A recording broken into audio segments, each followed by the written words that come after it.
عام طور پہ سمندر کی کوسٹ لائن بڑھانے کے لیے آرٹیفیشل آئلینڈز بنائے جاتے ہیں اور ان کی جیتی جاگتی مثال دبئی کے پام آئلینڈز ہیں۔ سمندر کی لہروں کے خلاف جا کر وہاں زمین کے ٹکڑوں کو بنانا واقعی ایک مشکل ترین چیلنج ہوتا ہے، لیکن آج آپ ایک ایسی سٹی کے بارے میں جانیں گے جس کو سمندر میں نہیں بلکہ سمندر کو ریگستان تک لایا گیا ہے۔ جی ہاں، یہاں بات ہو رہی ہے کویت میں موجود صباح الاحمد سی سٹی کی، جو کویت کے بزنس ٹائکون خالد المرزوق کا خواب تھا۔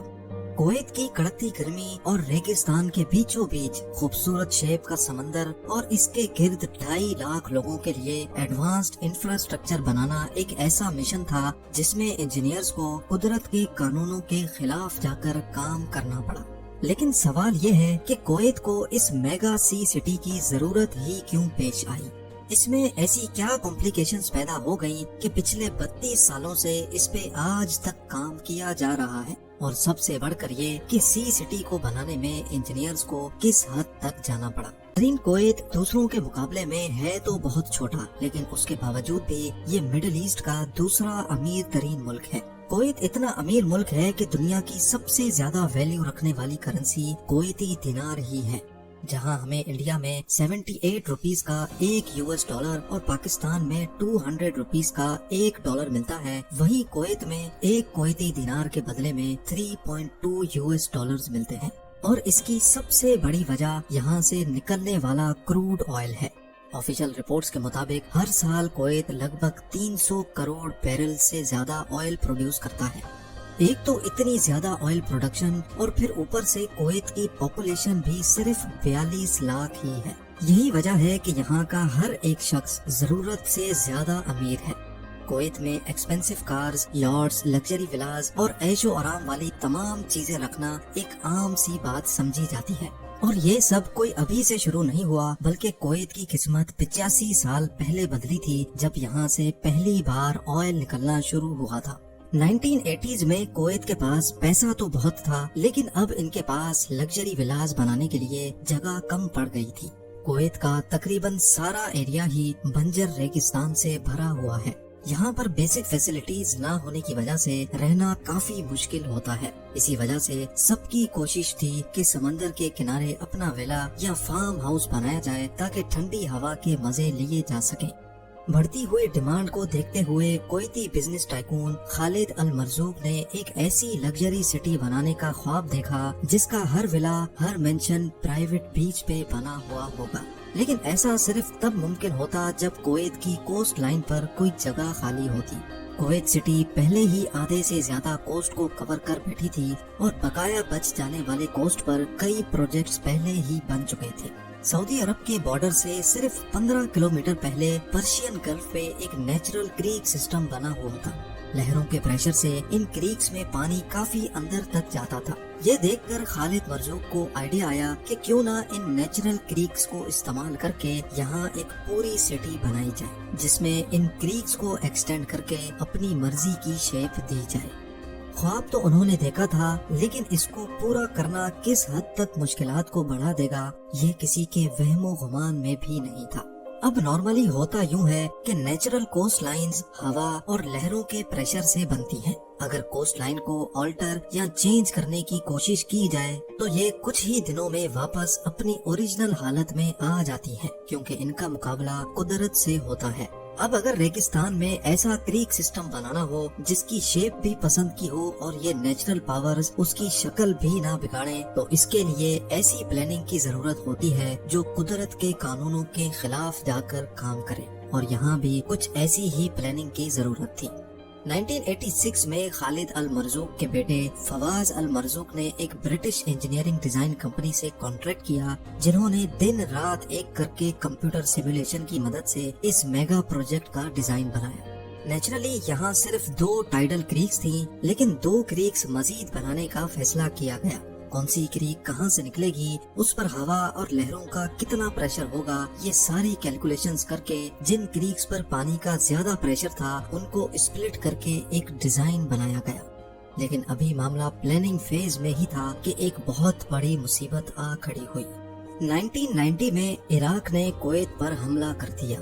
इराकी सोल्जर्स सिर्फ 2 दिन के अंदर अंदर पूरे कुवैत पर कब्जा करके बैठ गए। सी सिटी की कंस्ट्रक्शन तो बहुत दूर की बात थी, इस दौरान तो लोगों के चले चलाए बिजनेस भी ठप हो गए और लोकल्स अपने घरों में बंद रहने पर मजबूर हो गए।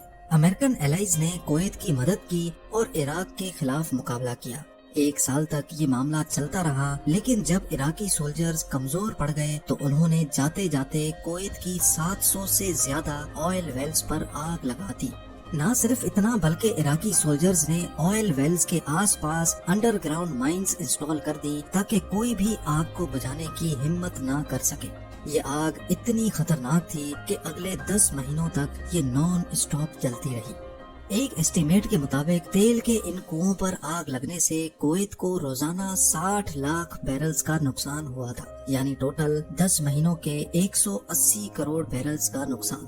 पूरी दुनिया में 15 दिनों तक जितना ऑयल आज इस्तेमाल किया जाता है उतना ही ऑयल कुवैत में जला दिया गया था।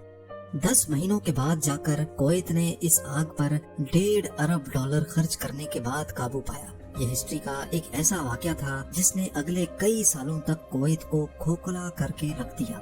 जब कुवैत इस मसले से निकला तो तब तक बहुत देर हो चुकी थी। एक और गल्फ कंट्री में ऐसे प्रोजेक्ट्स जन्म ले चुके थे कि इनके सामने कुवैत सी सिटी का प्रोजेक्ट किसी खाते में ही नहीं था। जी हाँ, हम बात कर रहे हैं दुबई की। यहाँ दुनिया का सबसे महंगा 7 स्टार होटल बन चुका था और आर्टिफिशियल आइलैंड्स के कई प्रोजेक्ट्स की कंस्ट्रक्शन भी स्टार्ट हो चुकी थी। और तो और दुनिया की सबसे ऊंची बिल्डिंग बुर्ज खलीफा की कंस्ट्रक्शन भी स्टार्ट हो चुकी थी। दुबई ज्यादातर इंटरनेशनल अट्रैक्शन पहले ही ले चुका था, लेकिन फिर भी कुवैत ने 2004 में सी सिटी की कंस्ट्रक्शन का काम स्टार्ट कर दिया। सी सिटी का ये प्रोजेक्ट 5 फेजेस में डिवाइड किया गया और फैसला किया गया कि एक एक करके फेजेस कंप्लीट किए जाएंगे। सबसे पहला काम था फेज 1 और 2 पे खुदाई करने का। इसके लिए 40 bulldozers, 90 articulated dumpers, 87 एक्सकवेटर्स, 48 dump trucks और 6 क्रेन्स मंगाई गई। ये कोई आम खुदाई नहीं थी क्योंकि रेगिस्तान के इस हिस्से में सिल्ट पाई जाती है। सिल्ट एक बहुत सॉफ्ट किस्म की सैंड होती है जिसके ऊपर कोई भी बिल्डिंग खड़ी नहीं हो सकती। बिल्डिंग तो क्या, इस पर चलना भी बहुत मुश्किल होता है। लिहाजा पहले खुदाई करके ऊपर वाली लेयर से रेत अलग की गई और फिर नीचे से सिल्ट को बाहर निकाला गया। उसके बाद वही रेत डालकर जमीन का लेवल बढ़ाया गया ताकि आने वाले सालों में ग्लोबल वार्मिंग की वजह से समंदर का लेवल बढ़े तो इससे साहिल पर बनने वाले विलास पर कोई असर ना हो। इस प्रोजेक्ट में सिल्ट और रेत की खुदाई बहुत मास लेवल पे की गई थी। कई महीनों तक 24 घंटे वर्कर्स की एक आर्मी इस काम पे लगी रही। प्रोजेक्ट डायरेक्टर के एस्टीमेट के मुताबिक सी सिटी के फेज 1, 2 और 3 में से total 74 million cubic metre sand निकाली गई। यह तकरीबन इतनी ज्यादा रेत थी कि इससे अहमदाबाद में वाक़े दुनिया का सबसे बड़ा क्रिकेट स्टेडियम 20 मरतबा भरा जा सकता है। रेत से लेवल तो इंक्रीज हो गया था, लेकिन इसको अब कंप्रेस करने का वक्त आ चुका था क्योंकि ये रेत फिलहाल बहुत लूज थी और किसी भी बिल्डिंग की फाउंडेशन को बर्दाश्त नहीं कर पाएगी। कंप्रेशन के लिए क्रेन से 15,000 केजी का वेट जमीन पर गिराया जाता। जिस जगह पर ये लोड गिरता वहाँ एक बहुत बड़ा गड्ढा बन जाता था। एक दिन में 1200 मरतबा 15 टन का ये वजन जब जमीन पर गिराया जाता तो कुछ ऐसा मंजर देखने को मिलता था। बाकी सब चीजें तो अपनी जगह, लेकिन एक मसला ऐसा था जिसका डर अंदर ही अंदर सबको खाए जा रहा था। इन आर्टिफिशियल क्रीक्स में जब समंदर का पानी डाला जाएगा तो क्या यह पानी नेचुरल तौर पे फ्लो करेगा भी कि नहीं। अगर पानी वक्त पे चेंज ना हुआ तो इसमें फंगस पैदा हो जाएगा और बदबूदार पानी इस प्रोजेक्ट को बुरी तरह से फेल भी कर सकता है।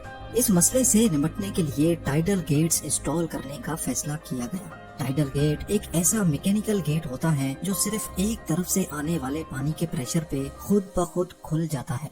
जब समंदर से आने वाली वेव्स बंद या कम हो जाएंगी तो ये गेट अपने आप वापस बंद हो जाएगा। कंप्यूटर सिमुलेशन पे टेस्ट करने के बाद ये नोटिस किया गया कि टाइडल गेट लगने के बाद क्रीक्स का 100% पानी ऑटोमेटिकली चेंज हो जाएगा। टाइडल गेट का मसला तो सिर्फ एक बड़े मसले का सॉल्यूशन था, लेकिन अभी कई और मसलों से निपटना बाकी था। सी सिटी के इस प्रोजेक्ट में टोटल 250 किलोमीटर के नए बीचेस बनने जा रहे थे, यानी जितनी कुवैत की अपनी कोस्ट लाइन है उससे भी ज्यादा लंबी ये कोस्ट लाइन होने वाली थी। इतने ज्यादा नए बीचेस के लिए वो खास सैंड भी चाहिए होगी जो आम तौर पे हमें बीचेस पे मिलती है। अब इतनी ज्यादा सैंड लाई कहाँ से जाए, ये एक बहुत बड़ा सवाल था। एक्सपर्ट्स ने इसका भी एक सॉल्यूशन निकाल ही लिया। नॉर्मल डेजर्ट सैंड जिसकी कुवैत के पास कोई कमी नहीं थी, उसमें हर साइज के पार्टिकल्स होते हैं। बीच पे जो सैंड मौजूद होती है उसमें सैंड के पार्टिकल्स का साइज ज्यादा बड़ा होता है। लिहाजा अब फैसला किया गया कि नॉर्मल डेजर्ट सैंड में से मोटे साइज के पार्टिकल्स को फिल्टर किया जाएगा। रेत को पानी से धोकर उसमें से मोटे साइज के रेजों को अलग किया गया। सिर्फ एक बार नहीं बल्कि ये प्रोसेस 4 बार किया जाता था। पानी से धोने और फिल्टर करने के इस प्रोसेस में जो रेजे बच जाते थे वही बीच के लिए परफेक्ट थे। एक दिन में 4000 टन रेत को लाया जाता और पानी से धोकर उसको फिल्टर किया जाता था, और ये पूरा प्रोसेस कई महीनों तक दिन रात चलता रहता। बीचेस की सैंड को लहरों के प्रेशर से बचाने के लिए पत्थरों की वॉल्स भी बनाने का फैसला किया गया। इन वॉल्स पर लगाए जाने वाले पत्थर बॉर्डर के उस पार सऊदी अरब की एक स्टोन क्वारी से लाए जाते थे, क्योंकि कुवैत के पास अपनी एक भी स्टोन क्वारी नहीं थी। पूरे 6 सालों की मेहनत के बाद सी सिटी के 3 फेज कंप्लीट हो चुके थे। अब बारी थी एक आलीशान लॉन्च पार्टी की। कुवैत के उस वक्त के अमीर सबा अल अहमद ने इस प्रोजेक्ट का भरपूर अंदाज में इफ्तिताह किया, और इसी मौके पर इन्होंने इस प्रोजेक्ट को अपने नाम से भी जोड़ने का फैसला किया, और तब से लेकर ये प्रोजेक्ट सबा अल अहमद सी सिटी के नाम से पहचाना जाता है।